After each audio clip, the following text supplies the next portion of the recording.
ఓం నమో భగవతే వాసుదేవాయ. ఓం నమో భగవతే వాసుదేవాయ. ఓం నమో భగవతే వాసుదేవాయ. శ్రీమద్భాగవత మహాపురాణము తృతీయ స్కంధము 13వ అధ్యాయము. వరాహావతార వృత్తాంతము. శ్రీశుకుడు నుడివెను, పరీక్షిన్ మహారాజా, మైత్రేయ మహర్షి వలన ఈ పరమ పవిత్ర గాథను విన్న పిదప భగవత్కథలయందు మిక్కిలి ఆసక్తిగల విదురుడు ఆ మునిని మరల ఇట్లు అడిగెను. విదురుడు అడిగెను, మహాముని, స్వయంభువుడైన బ్రహ్మదేవునకు ప్రియపుత్రుడు సార్వభౌముడు అయిన స్వయంభవమనువు శతరూపను పత్నిగా పొందిన పిమ్మట ఏమి చేసెను? సాధుసత్తమ మైత్రేయ మహాముని, రాజర్షియు సార్వభౌముడు అయిన స్వయంభవమనువు శ్రీహరిని ఆశ్రయించిన మహాభక్తుడు. ఆయన యొక్క చరిత్రను వినుటకు మిగుల కుతూహలముతో ఉన్నాను. దయతో వివరింపుము. ఎలయన శ్రీహరి యొక్క పాదారవిందములను తమ హృదయములయందు నిలుపుకొనిన భాగవతోత్తముల యొక్క గుణములను, వారి పవిత్ర వృత్తాంతములను గూర్చి శ్రవణము చేయుట వలననే పెక్కు శ్రమల కోర్చి సాధించిన వేదాది శాస్త్రముల అధ్యయమునకు పరమ ప్రయోజనము చేకూరును.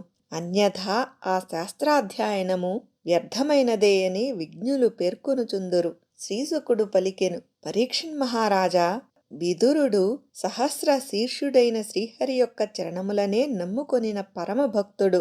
అతడు సవినయముగా భగవత్కథలయందు తన ఆసక్తిని ప్రకటించుచు ప్రార్థింపగా మైత్రేయ మహాముని శరీరము పులకించెను. అంతటా మహర్షి ఇట్లు పలికెను. మైత్రేయుడు ఇట్లు వచించెను, బ్రహ్మదేవుని తనువు నుండి తన భార్య అయిన శతరూపతో సహా జన్మించిన స్వయంభవమనువు వినమ్రతతో ప్రాంజలి అయి ఆ బ్రహ్మదేవునితో ఇట్లు వచించెను. తండ్రి, నీవే సమస్త జీవులకును జన్మప్రదాతవు. వారికి జీవికను ప్రసాదించిన తండ్రివి కూడా నీవే.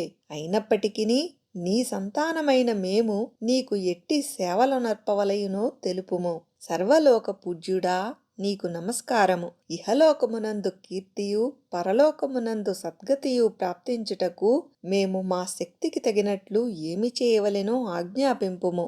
బ్రహ్మదేవుడు వచించెను, నాయనా స్వయంభువా, మీ ఇద్దరికిని శుభమగుగాక. నీవు ఆత్మనివేదనా పూర్వకముగా నిష్కపట భావముతో నన్ను ఆజ్ఞాపింపుము అని ప్రార్థించితివి.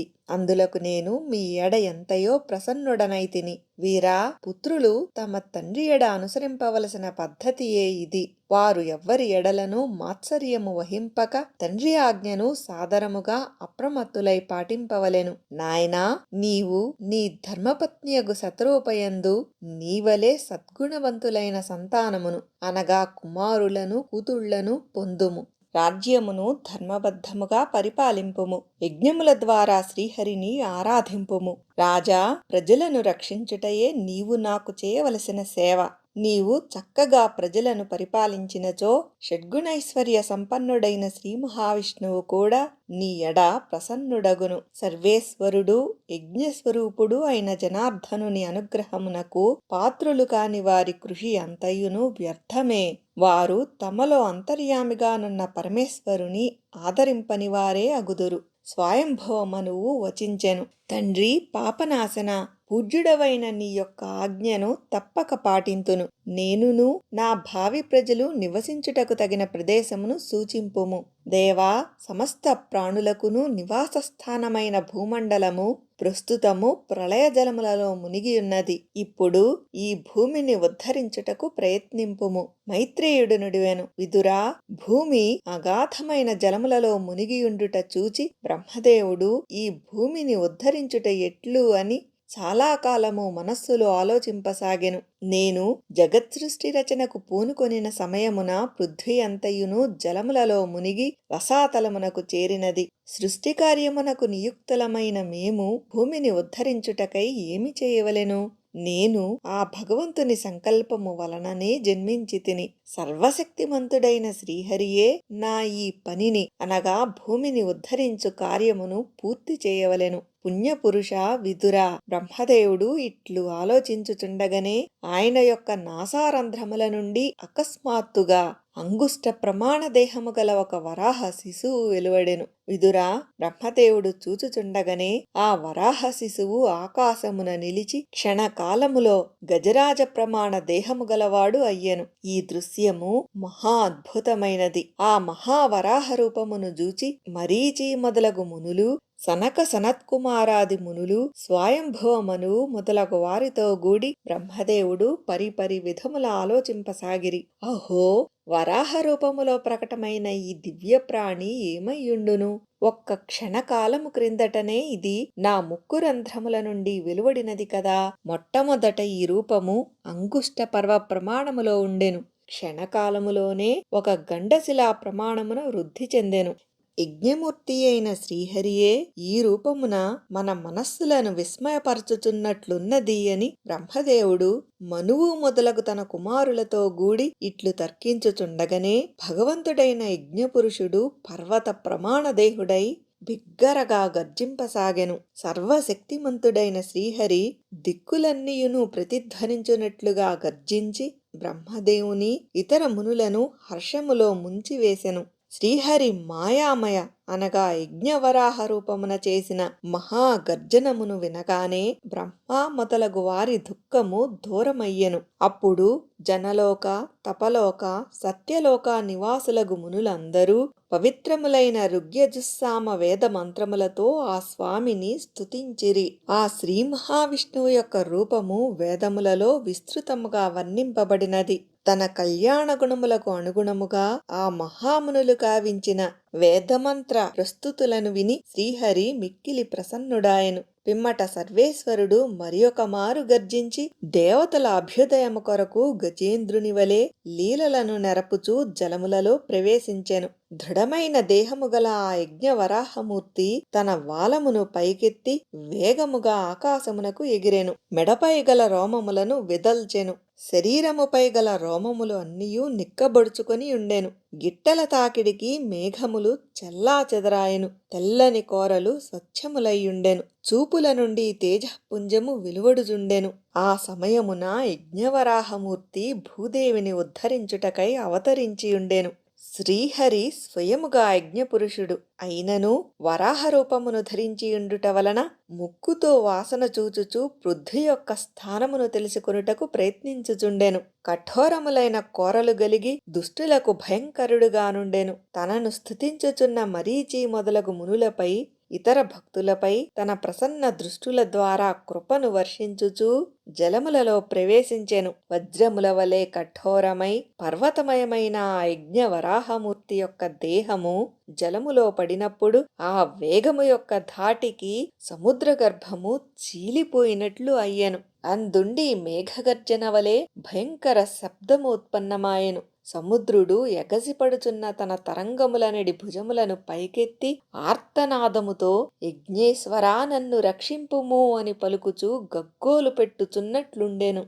విదురా, యజ్ఞవరాహమూర్తి శ్రీహరి కత్తుల వలె వాడి అయిన తన గిట్టలతో జలములను చీల్చుకొనుచు అపార జలరాశి యొక్క అడుగు భాగమునకు చేరెను. అచట రసాతలమున ఆ స్వామి సకల జీవులకు ఆశ్రయమైన భూమిని గాంచెను. లోగడ కల్పాంతమున శయనించుటకు సిద్ధపడుచున్న శ్రీహరి ఆ భూమిని స్వయముగా తన ఉదరమునందు లీనమునర్చుకొని ఉండెను. అట్లు జలములయందు మునిగియున్న ఆ భూమిని తన కోరలతో ఉద్ధరించి రసాతలము నుండి పైకి తీసుకొని వచ్చుచున్న ఆ యజ్ఞవరాహ భగవానుడు అద్భుతమైన శోభలతో దీపించెను. జలముల నుండి వెలుపలికి వచ్చుచున్న సమయమున మార్గమధ్యమున విఘ్నములను కలిగించుటకై హిరణ్యాక్షుడను దైత్యుడు గదను చేబూని జలములలో నుండగనే ఆ ప్రభువును అడ్డగించెను. అందువలన ఆ స్వామి యొక్క క్రోధము చక్రధార వలె తీక్షణమాయెను. అంతటా ఆ యజ్ఞవరాహమూర్తి ఏనుగుపై సింహము వలె విజృంభించి అవలీలగా ఆ దైత్యుని దెబ్బతీసెను.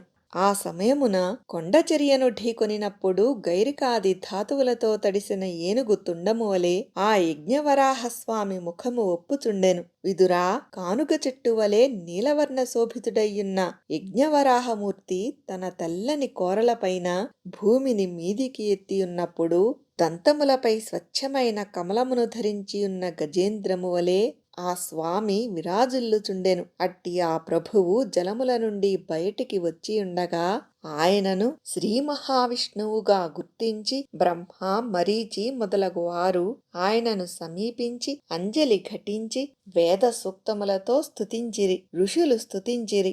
దేవా అజిత జయము జయము, యజ్ఞపతి, 3 వేదముల రూపమైన నీ మూర్తి రూపమును విదల్చుచుంటివి. నీకు నమస్కారము. నీ రోమకోపములయందు సమస్త యజ్ఞములను లీనమయ్యున్నవి. నీవు భూమిని ఉద్ధరించుటకై యజ్ఞవరాహ రూపమున అవతరించిన పరమ పురుషుడవు. నీకు పరస్సత నమస్కారములు. యజ్ఞరూపుడవైన నీ తనువును దుష్కృతాత్ములు దర్శింపజాలరు.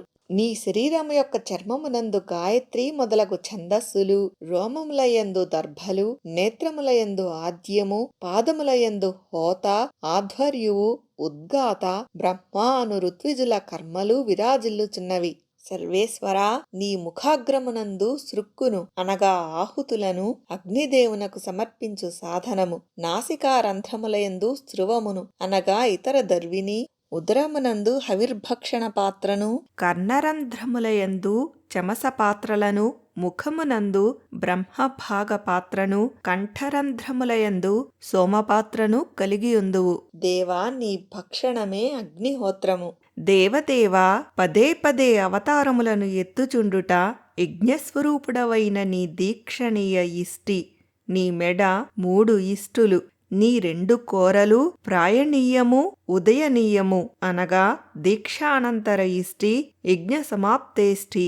నీ జిహ్వ ప్రవర్గ్యము అనగా ప్రతి ఉపసదమునకును ముందు చేయబడు మహావీరము అను కర్మ. నీ శీర్షము క్రతువు యొక్క సభ్యము మరియు ఆవసధ్యము అనగా హోమరహితాగ్ని మరియు ఔపాసనాగ్ని. ప్రాణములు చితులు అనగా ఇష్టకాచయనములు అనబడు యజ్ఞములో వాడే ఇటుక. పరమేశ్వర, నీ వీర్యము సోమరసము. ప్రాతఃసవనము, మధ్యాహ్న సవనము, సాయం సవనము అను 3ను నీ అవస్థానములు అనగా కూర్చుండుట. అగ్నిష్టోమము, అత్యగ్నిష్టోమము, ఉక్త్యము, షోడసి, వాజపేయము, అతిరాత్రము, ఆప్తోర్యామము అను సంస్థాభేదములు నీ యొక్క త్వగ్మాసాది సప్తధాతువులు. 12 దినముల దీక్షతో యజమాని ఆచరించడి బహు యజ్ఞకర్మలే నీ శరీర సంధులు. సోమరహిత యాగములు, సోమసహిత క్రతువులు నీ రూపము. యజ్ఞానుష్ఠాన రూపములైన ఇష్టులు నీ అంగములను కలిపి ఉంచెడి కండరములు. పరమపురుష, సమస్త మంత్రములు, దేవతలు, ద్రవ్యములు, యజ్ఞములు, కర్మములు నీ స్వరూపములే. వైరాగ్యము, భక్తి, చిత్తస్థైర్యములచే కలిగేడి ఆత్మజ్ఞానము నీ స్వరూపము. సకల విద్యలకును నీవే గురుడవు. అట్టి నీకు మా నమస్కారములు. భూమిని ధరించియున్న యజ్ఞవరాహస్వామి, నీ కోరలచే పర్వతములతో కూడిన భూమిని ధరించియున్న నీవు జలముల నుండి బయటికి వచ్చుచూ పత్రములతో విలసిల్లుచున్న పద్మమును తన దంతములతో ధరించియున్న గజేంద్రము వలె విరాజిల్లుచున్నావు. దేవా, దంతములపై భూమండలమును ధరించియున్న నీ యొక్క వేదమయమైన యజ్ఞవరాహ రూపము తన శిఖరములపై విశాలమైన మేఘమండలమును ధరించియున్న కులపర్వతము వలె శోభిల్లుచున్నది. జగన్నాథ, చరాచర ప్రాణులన్నీయు సుఖముగా నివసించుటకై నీ పత్నియు జగన్మాతయు అయిన భూదేవిని జలములపై నిలుపుము. నీవు సమస్త జగత్తునకును తండ్రివి. అరణిలో అగ్నిని స్థాపించిన విధముగా నీవు ఈ పృథ్వీయందు ధారణాశక్తి రూపమైన నీ తేజస్సును స్థాపించితివి. మేము నీకును ఈ పృథ్వీకి నమస్కరించుచున్నాము. ప్రభూ, రసాతలమునకు చేరియున్న ఈ భూమండలమును ఉద్ధరించుటకు నీవు తప్ప మరి ఒకడు ఎవ్వడునూ సమర్థుడు కాడు. నీవు ఆశ్చర్యలీలలకు ఆశ్రయమైన వాడవు. కాని నీకు ఇది ఏమాత్రము ఆశ్చర్యమును గొలిపెడి విషయము కాదు. నీవే అత్యాశ్చర్యకరమైన ఈ విశ్వమును నీ మాయ ద్వారా సృజించితివి. సర్వేశ్వరా, నీవు వేదమయమైన ఈ మేనును విదలించినప్పుడు నీ మెడయందలి జూలు నుండి వెలువడిన పవిత్ర జలబిందువులు మమ్ము తడిపివేయుచున్నవి. ఈశ్వరా, జన తప సత్యలోకవాసులమైన మేము ఆ బిందువులకు తడిసి మిగుల పునీతులమగుచున్నాము. దేవదేవా, నీ దివ్యకర్మల అంతమును తెలియగోరువాడు నిశ్చయముగా బుద్ధిభ్రష్టుడే అగును. ఎలయన నీ లీలలు అనంతములు అనగా అపారములు. నీ యోగమాయ యొక్క సత్వాది గుణములచే ఈ విశ్వము అంతయును మోహితమయ్యున్నది. అట్టి ఈ విశ్వమునకు శుభములను ప్రసాదింపుము. మైత్రేయుడు నుడివెను, విదురా, వేదవేత్తలైన మునులు ఇట్లు స్తుతింపగా, జగద్రక్షకుడైన యజ్ఞవరాహస్వామి తన గిట్టలచే ఆక్రమింపబడిన జలములయందు తన శక్తిని నిలిపి భూమిని స్థాపించెను. విశ్వక్సేనుడును ప్రజాపతియు అయిన ఆ శ్రీహరి ఇట్లు రసాతలము నుండి అవలీలగా తీసుకుని భూమండలమును జలములపై ఉంచి అంతర్ధానమాయెను. భగవంతుని యొక్క లీలలను వర్ణించునట్టి ఈ చరిత్రము మిగుల కీర్తింపదగినది. శుభప్రదమైన ఇట్టి కథయందు మనసు నిలిపిన వారి యొక్క పాపతాపములు అన్నీయును తొలగిపోవును. పుణ్యప్రదమైన ఈ వృత్తాంతమును భక్తి శ్రద్ధలతో విన్నవారి ఎడలను వినిపించిన వారి మీదను భగవంతుడు వెంటనే తన అనుగ్రహమును ప్రసరింపజేయును. సకల పురుషార్థములను అనుగ్రహించునట్టి శ్రీహరి ప్రసన్నుడైనచో లోకమున దుర్లభమైన వస్తువు ఏదియునూ ఉండదు. అనన్యభావముతో ఆ శ్రీహరిని సేవించు వారికి తుచ్చమైన భౌతిక లాలస ఉండనే ఉండదు. అంతర్యామి అయిన ఆ పరమాత్మ అట్టివారికి తన పరమపదమును స్వయముగా ప్రసాదించును. భగవంతుని యొక్క భాగవతోత్తముల యొక్క పుణ్యకథలు మనుజులను జనన మరణ చక్రము నుండి రక్షించును. పురుషార్థముల సారమును అనగా పరమార్థమును ఎరిగినవాడు భగవంతుని యొక్క కథామృతమును ఒక్కసారి చెవులార గ్రోలినచో అతడు తన మనస్సును ఇతర విషయముల మీదికి పోనీయడు. భగవత్కథలయందు మనస్సును నిలుపనివాడు పశుతుల్యుడు. ఇది శ్రీమద్ భాగవత మహాపురాణమునందలి తృతీయ స్కందమునందు 13వ అధ్యాయము. ఓం నమో భగవతే వాసుదేవాయ. ఓం నమో భగవతే వాసుదేవాయ. ఓం నమో భగవతే వాసుదేవాయ. స్వస్తి.